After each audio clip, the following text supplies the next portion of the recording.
చరణ్ టీవీకి స్వాగతం. మున్సిపల్ ఎన్నికలు రాష్ట్రంలో జరగబోయే మున్సిపల్ ఎన్నికల నిర్వహణకు పూర్తి స్థాయి ఏర్పాట్లతో సిద్ధంగా ఉండాలని రాష్ట్ర ప్రభుత్వ ప్రధాన కార్యదర్శి రామకృష్ణరావు జిల్లా యంత్రాంగాన్ని ఆదేశించారు. సోమవారం ఆయన మున్సిపల్ శాఖ కార్యదర్శి శ్రీదేవితో కలిసి వీడియో కాన్ఫరెన్స్ నిర్వహించారు. ఈ సమావేశంలో రాష్ట్రంలోని అన్ని జిల్లాల కలెక్టర్లు, అదనపు కలెక్టర్లు, మున్సిపల్ కమిషనర్లు పాల్గొన్నారు. ఎన్నికల నిర్వహణ, ఫోటో, ఓటర్ల జాబితా, పోలింగ్ కేంద్రాల ఏర్పాటుపై సమీక్ష చేపట్టారు. ప్రధాన కార్యదర్శి పేర్కొన్న అంశాలు ఇలా ఉన్నాయి. జనవరి 12న ఫోటో, ఓటర్ల తుది జాబితా ప్రకటన.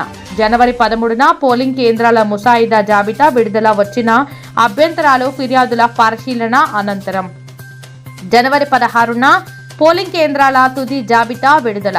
అదేవిధంగా బ్యాలెట్ బాక్సులు, బ్యాలెట్ పేపర్ల ముద్రణకు ప్రింటింగ్ ప్రెస్లను గుర్తించి పనులు పూర్తి చేయాలని సూచించారు. రాష్ట్ర ఎన్నికల సంఘం కార్యాచరణ ప్రకటించే నాటికే అన్ని ఏర్పాట్లు సిద్ధంగా ఉండాలని ఆదేశించారు.